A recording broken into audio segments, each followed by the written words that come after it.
Hello, my fellow nerds. This is Dees Nerds. I am Chris. And I'm Michelle. And today we're going to do What Are We Watching? Volume 4.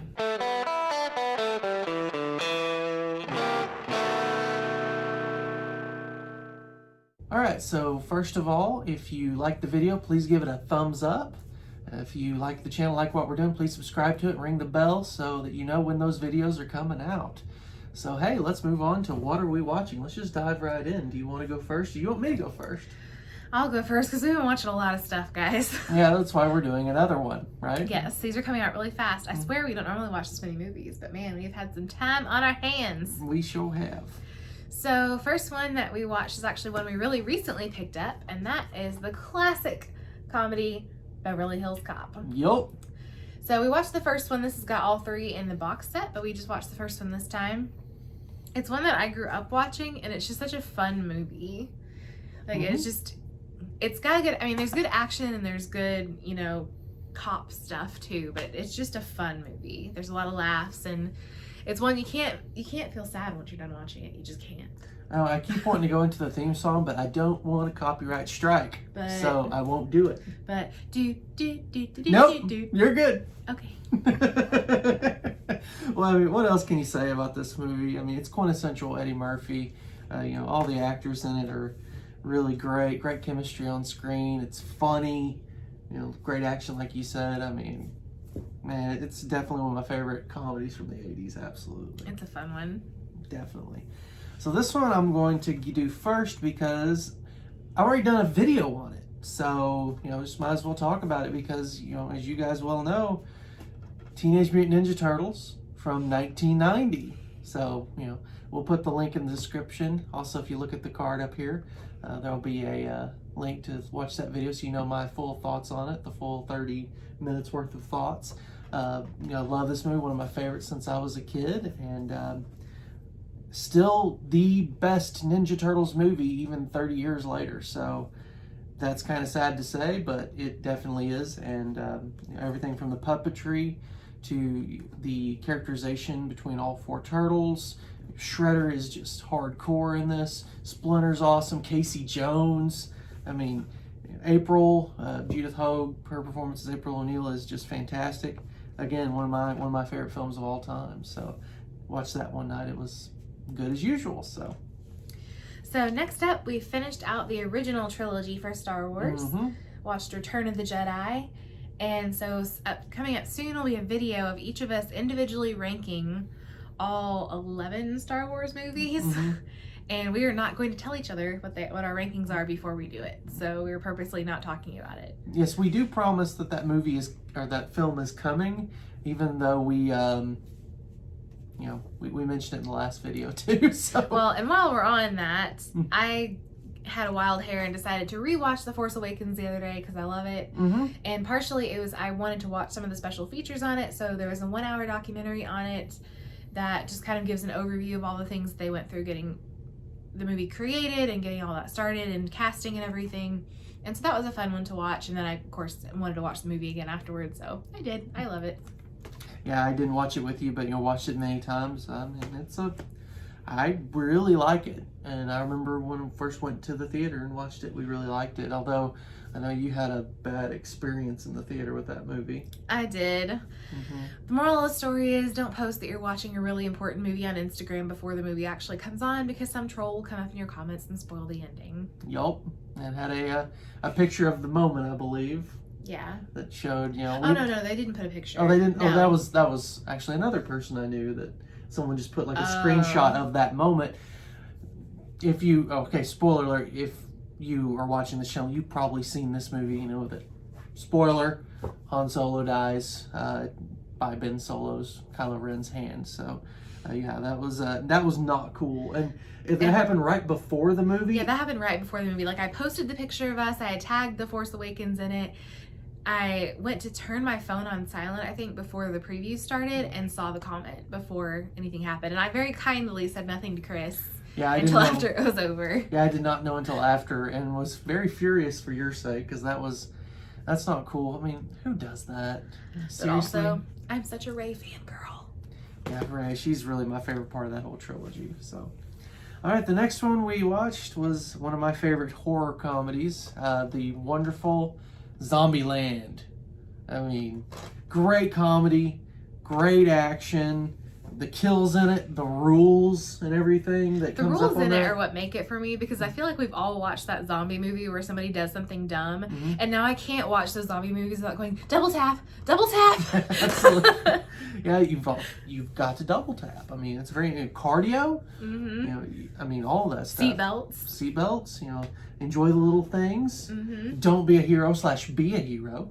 You know, so I mean, yeah, and we have unfortunately not seen the sequel yet, although it is on our list to get and watch at some point, because I have no doubt that we'll love that one just as much. But you know, again, love the chemistry between Woody Harrelson and Jesse Eisenberg and Emma Stone and Abigail Breslin. I mean, that was the perfect cast for that. And the cameo, which everyone who's seen this movie knows that cameo, well, just wonderful. So, all right, so what's going on over here? So next is one that I guess qualifies as a kid movie, but it's Enchanted. Mm-hmm. And it is a Disney movie. And what I love about this movie is, aside from just thinking that it's a fun story, it's also a movie that is a Disney princess movie that's poking fun at Disney princess movies. Mm-hmm.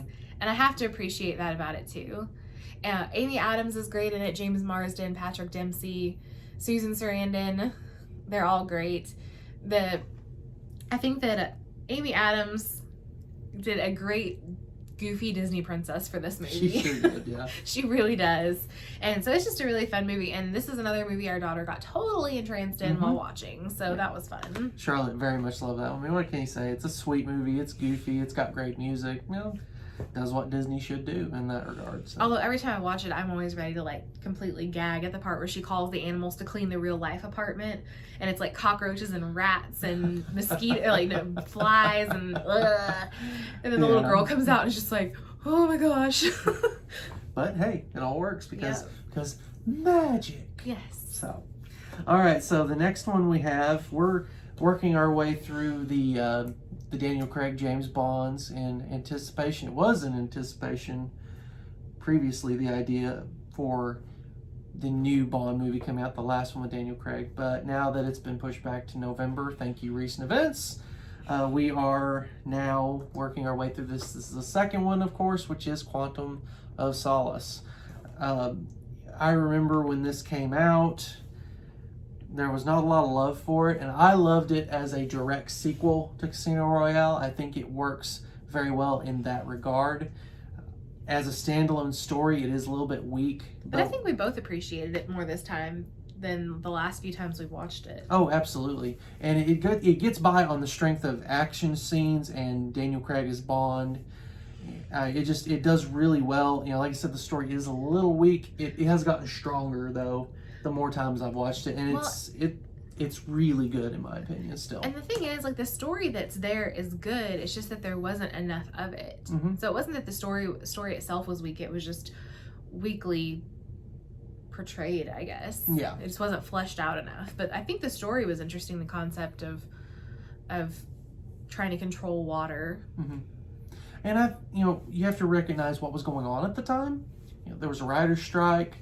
They were needing to get a Bond movie out, so it clearly, I mean, the first 45 minutes, it just feels like you're just getting pummeled with action scenes, but they're fantastically shot action scenes, and so you understand what they were going through with kind of having a little bit of a weaker portrayed story, like you said. So, I mean, but for what they had going up against them, they still crafted a really good movie. And definitely have no problem watching this in between Casino Royale and Skyfall, which are still my two favorites of Craig's outings. So, all right, so you have one over here. So we went another comedy route. This is World's End. Yes. The last of the Cornetto trilogy with Simon Pegg and Nick Frost. And we had this movie for a while before we watched it. Mm-hmm. And that's coming from people who really enjoyed Shaun of the Dead a lot. And myself, Hot Fuzz. You haven't. Yeah, I haven't seen yet. Hot Fuzz yet. But this one we didn't really know what we were gonna watch, and so we just kind of threw it in on a date night, and the first time, and laughed ourselves silly. Mm-hmm. I mean, that movie is hilarious, and it's another one that sort of takes a turn that you're not expecting. Yeah. Because you're like 30 minutes into it and you're like, okay, this is pretty normal. Like nothing's crazy happening yet. And then all of a sudden, boom, there it is. And I think that's a whole series in and of itself, or another video we can do at some other point, is our favorite movies that just take a left turn and just go down crazy town street, you know. So I love this film. I love that brand of humor. Simon Pegg, Nick Frost, what else can you say? Martin Freeman. I mean, the cast in this is so wonderful as well.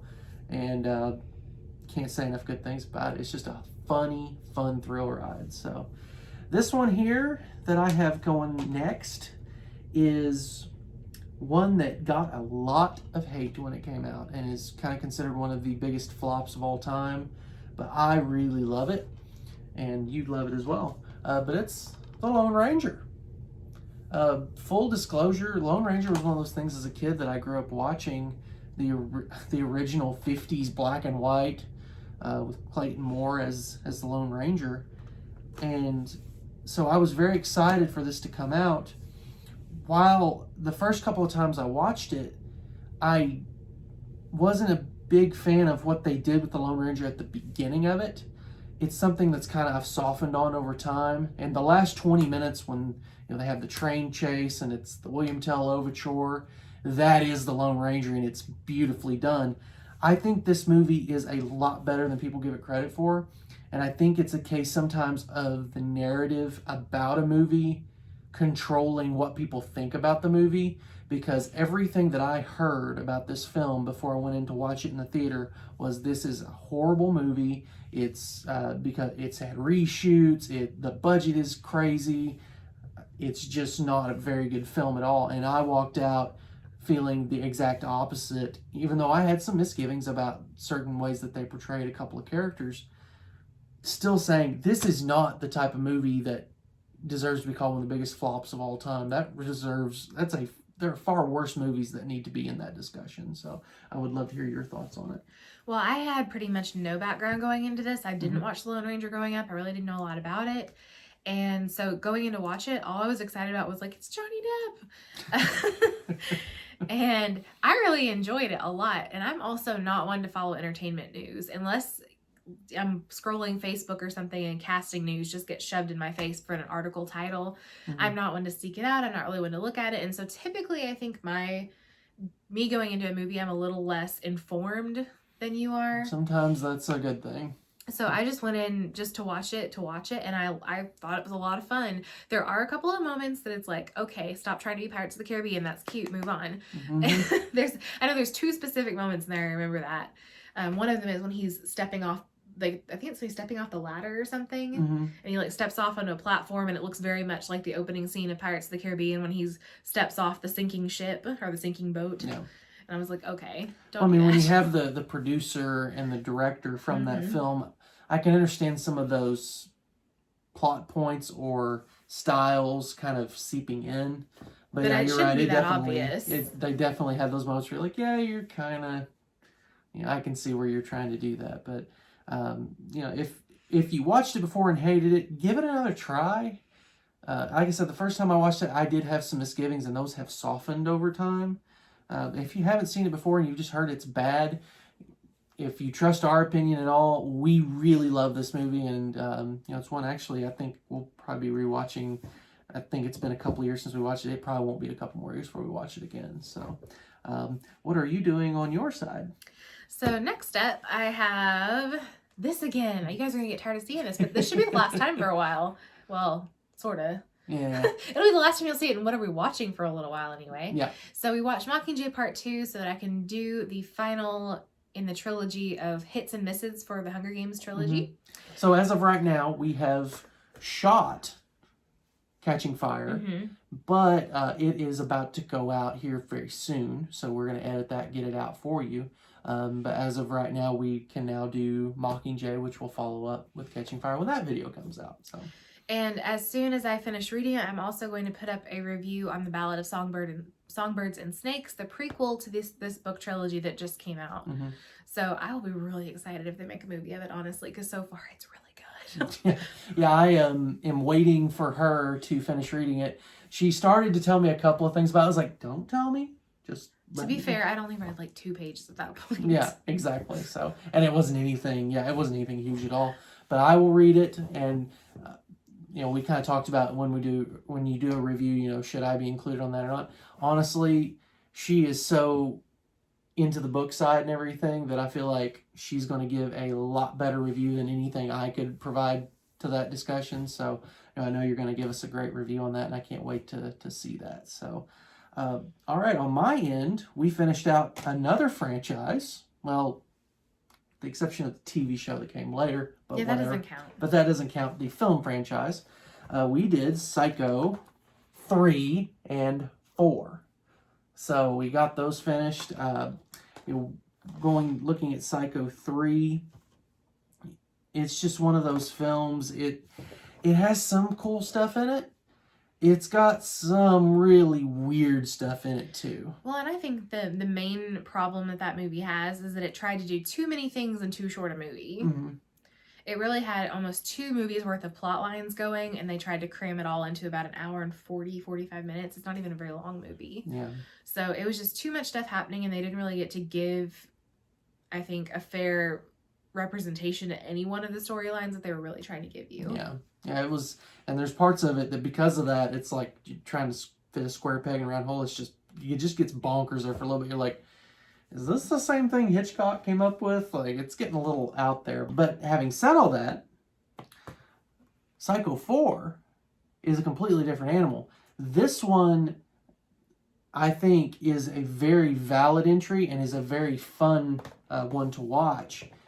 And just watching that Anthony Perkins performance in this, it's almost, I think it is his best work in this role since the first one. And his fear, because his wife is now pregnant, that he's going to pass that on to their child. He is absolutely scared to death in this movie and is willing to go to pretty extreme extents to make it work. Well, what always makes this movie for me, and I think this is also kind of where the Bates Motel show goes as well, mm-hmm. is that it goes into his backstory. Mm-hmm. So he's talking to a late night talk show host who's got a psychiatrist who apparently worked with him at some point, and he's calling in to talk about having killed his mother and killed the other women that he's killed over the years. Mm-hmm. And he goes back basically kind of to the beginning of how he and his mother developed the relationship they had and how he became what he was. And so I thought it was really interesting, which I should probably watch the Bates Motel show because I think that kind of stuff is interesting. Now, as far as how this fits into like the story as a whole, 1 through 4, I think if you wanted to, you could very easily watch 1 and 4 and nothing else. Mm-hmm. I think if you watch 2, you kind of have to watch 3 though. Yeah, that makes sense. But I think if you just want the original and then the backstory, I think you can do 1 and 4 and skip the middle. But that being said, 2 was a good movie. I'm not a fan of 3. I remembered not being a fan of 3, mm-hmm. and I didn't even really remember it all that well. But I remembered that I didn't like it before we started watching it, and then I was definitely validated because, like I said, there's just too much happening in that movie. Yeah, you feel like there was almost, you could have made 2 movies there. You could have done 3 and 4 and then done a Psycho 5 in that theory. Realm. I know there's one turn with a character in there that something happens that just doesn't feel right. It doesn't feel like it was supposed to happen to me. Yeah. So. Is that the one I'm thinking about, the musician guy? Mm-hmm. Yeah, that one just, like one point he's just kind of like, cool dude, doing a little, and then he just turns bonkers. Like he turns crazier than Norman Bates. It's kind of weird, and the way they shot, like the lights and stuff in the hotel room, in his motel room, it's weird. But hey, that's okay. 2 is good, 4 is good. So and of course 1's a classic. And 1, yeah, I figured that went without saying. So 3 out of 4, what was it? Meatloaf said, 2 out of 3 ain't bad. Well, in this case, 3 out of 4 ain't bad. So. Now we're going to finish up with this, and this is another one that has been featured on this video series before. And historically speaking, we probably have about 3 more features of this before you stop seeing it for a while. Absolutely. So we were watching Harry Potter again. We were watching Harry Potter and the Order of the Phoenix this time, which that and Prisoner of Azkaban are my 2 favorites.